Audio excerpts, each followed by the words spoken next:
Purihin ang Panginoon, isang mapagpalang araw po para sa ating lahat na mga sumusubaybay sa ating Pimpilan Emmanuel TV Network. We all believe that Jesus Christ is God. We all believe in the Trinity. So that so much more is the thing that will make you stay and make you continue on with faith. Ito po ang katotohanan ng ating pananampalataya. Maraming salamat po sa inyong pagsama hanggang sa mga susunod po nating pagtatanghal. Ako po si Brother Marco, si Evangelista, na lagi pong nagpapaalala at nagsasabing ang Diyos ay sumasa atin, Emmanuel.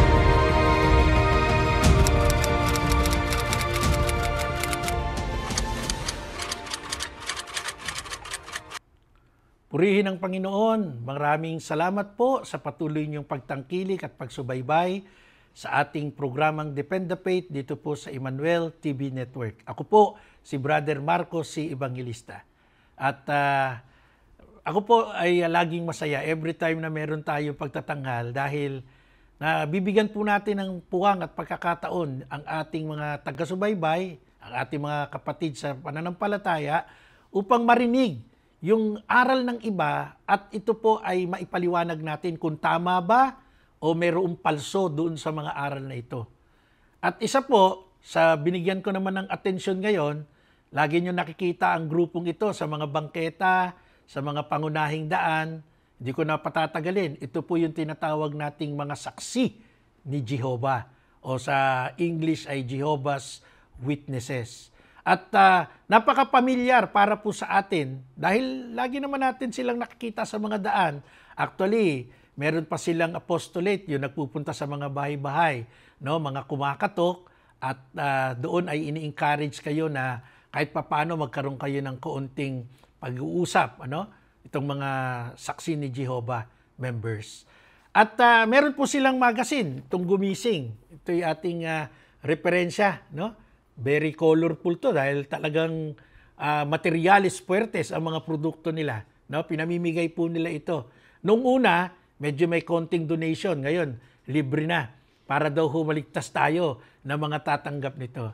Ngayon, ano po ba ang nakakakuha ng atensyon sa akin dito? Na siguro kayo man, may mga karanasan na ganon, nakukuha yung atensyon ninyo. Una, sa kanilang mga babasahin, meron po silang aral. Official po nilang aral ito. At ang official nilang aral ay ang pagsasabi na nilalang ng Diyos ang lupa para maging tahanan ng mga tao magpakailanman. Ang masunuring mga tao ay bibigyan ng Diyos ng perpektong kalusugan at ng buhay na walang hanggan sa paraisong lupa. Ito po, kinote ko lang sa kanilang aral. Bibigyan ng Diyos ang lupa, no? Nilalang ng Diyos ang lupa, rather, para daw po maging tahanan ng mga tao. Ito ang nakakamangha. Bibigyan ng lupa, nilikha ng Diyos ang lupa para maging tirahan ng tao magpakailanman. So doon po medyo i-refute natin yung aral na yan.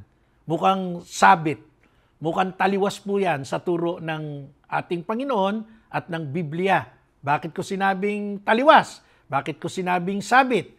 Unang-una sa lahat, hindi tayo pwedeng manirahan sa lupang ito magpakailanman. Basahin po natin ang turo ng Biblia sa bahagi po ng 2 Pedro chapter 3 verse 10. At ang sabi po, datapwat darating ang araw ng Panginoon na gaya ng magnanakaw, na ang sangkalangitan sa araw na yan ay mapaparam. Ano po yung mapaparam? Mawawala. Maglalaho. Tuloy natin.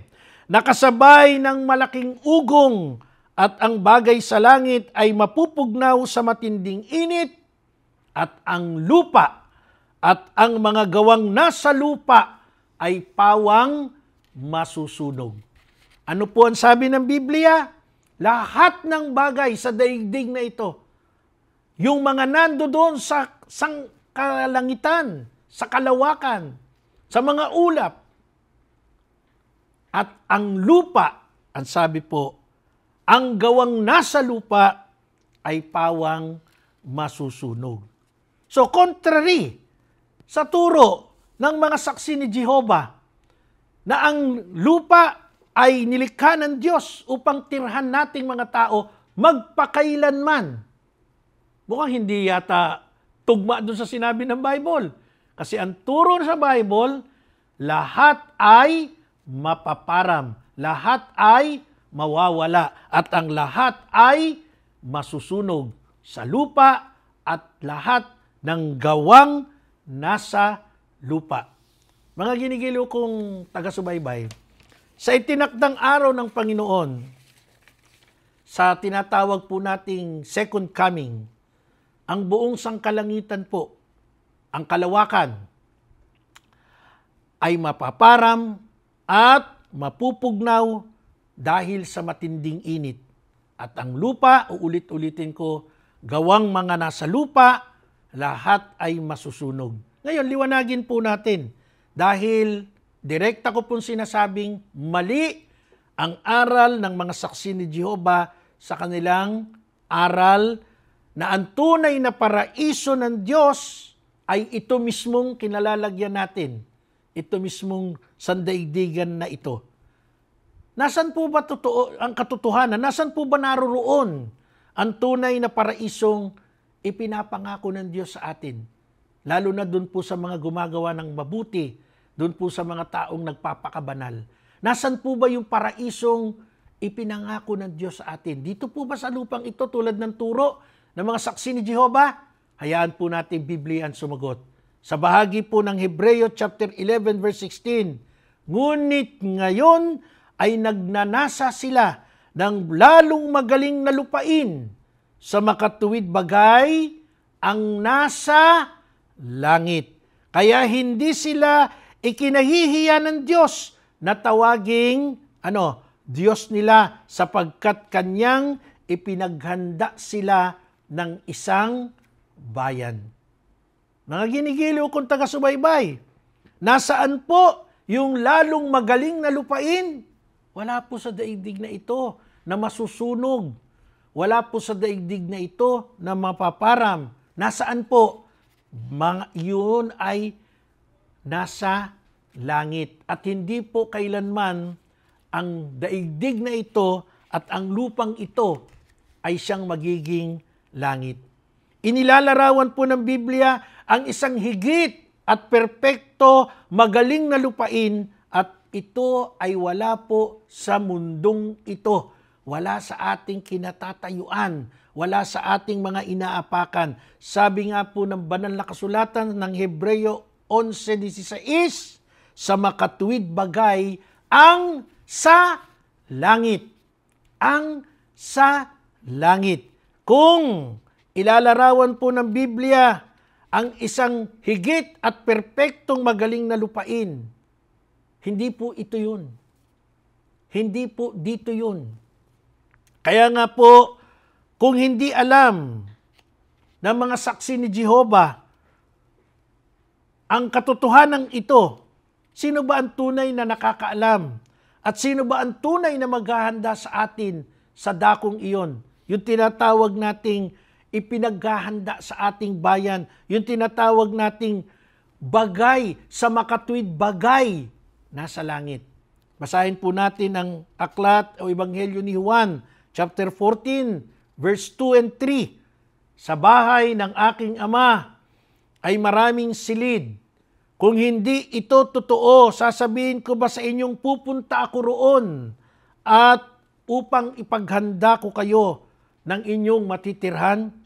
At kapag naipaghanda ko na kayo ng matitirhan, ako'y babalik at isasama ko kayo upang kayo'y makapiling ko kung saan ako naroroon. Mga ginigiliw kong taga-subaybay, matapos pong mabuhay na mag-uli ang ating Panginoong Jesucristo, siya po'y nagpakita sa kanyang mga alagad. Siya po ay nakita ng mga alagad na umakyat sa langit. Ito ba ay upang tuluyang iiwan tayo ng mga sumasampalataya sa Kanya? Upang iiwan tayo ng mga matapat na susunod sa Kanya? Hindi po. Umakyat sa langit ang ating Panginoong Hesus.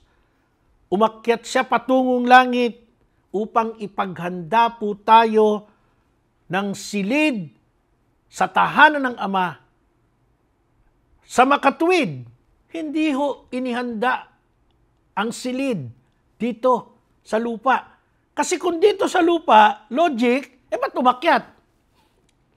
Kung dito sa lupa, yung tinatawag na paraiso, tinuturo ng Jehovah Witnesses, na siyang magiging tahanan natin magpakailanman, bakit si Jesus ay umakyat? Bakit siya umakyat sa langit? At sinabi niya dun sa Ebanghelyo ni San Juan, chapter 14, ipaghahanda ko kasi kayo ng silid sa tahanan ng aking amang nasa langit. Ibig sabihin, umakyat, tahanan ng amang nasa langit, hindi dito. Hindi ito ang paraiso. Bakit? Kasi ang lupa at ang mga nasa alapaap, mapaparam, masusunog. So meron po agad contradiction. Kaya ho ito'y nililinaw nating mabuti, mga ginigiliw kung taga-subaybay, upang hindi ho tayo madaya, upang hindi po tayo malinlang. At dahil, kapag tayo'y naihanda na ng Panginoong Yesus, at muli siyang babalik, upang kunin at dalhin doon sa ipinaghanda niyang tahanan ang mga tapat niyang tagasunod. Wala po sa mundong ito ang tunay na paraiso na gaya po ng itinuturo ng mga tagapangaral sa sekta ng mga saksi ni Jehovah. Masakit man marinig ito para sa kanila, pero ito po ang dapat nating ibunyag. Ito po ang katotohanan ng ating pananampalataya. Hindi tayo dapat mapatangay sa mga dikulay, magagandang mga babasahin. Hindi tayo dapat matangay sa mga magagandang paliwanag. Dapat po maging konkreto tayo sa ating pananampalataya kung ano ang itinuturo ng banal na kasulatan. Sabi nga po ng Pahayag chapter 21 verse 1 and 4, at nakita ko ang isang bagong langit at ang isang bagong lupa, sapagkat ang unang langit at ang unang lupa ay naparam at ang dagat ay wala na. At nakita ko ang bayang banal, ang bagong Jerusalem, na nananaog mula sa langit buhat sa Diyos, na naghahandang gaya ng isang babaeng kasintahan na nagagayakang talaga sa kanyang asawa. At narinig ko ang isang malakas na tinig na mula sa luklukan na nagsasabi, narito ang tabernakulo ng Diyos ay nasa mga tao, at siya'y mananahan sa kanila, at siya'y magiging mga bayan niya. At ang Diyos din ay nasa kanila at magiging Diyos nila. At papahirin niya ang bawat luha sa kanilang mga mata, at hindi na magkakaroon ng kamatayan, hindi na magkakaroon pa ng dalamhati o ng pananambitan man o ng hirap pa man. Ang mga bagay nung una ay naparam na. Sa talata pong ito, dinidiin natin ang isang katotohanan. Wala pong katotohanan, wala pong basis ang aral na ipinangangalat ng sektang saksi ni Jehovah, mga saksi ni Jehovah. Sapagkat ang paraiso na tinatawag ding bayang banal at bagong Jerusalem ay nasa langit na kinaroroonan ng Diyos. Sapagkat ang unang langit at ang unang lupa ay naparam at ang dagat ay wala na.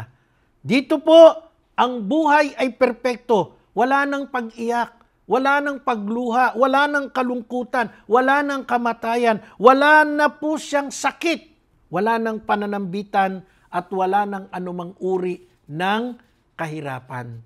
So mga ginigiliw kong taga-subaybay, ang isang katotohanan na dapat nating itanim sa ating mga isip.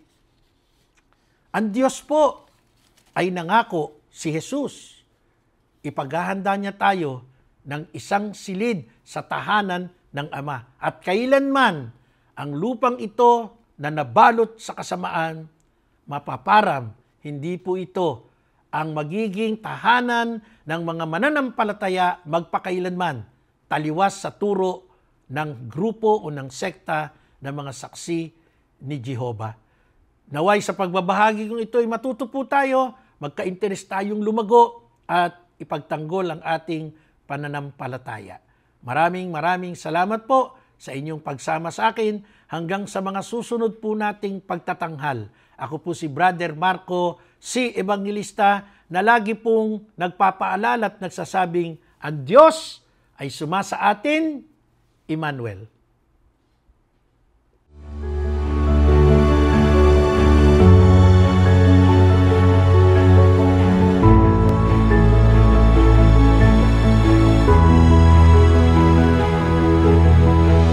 You're watching ETVN Philippines.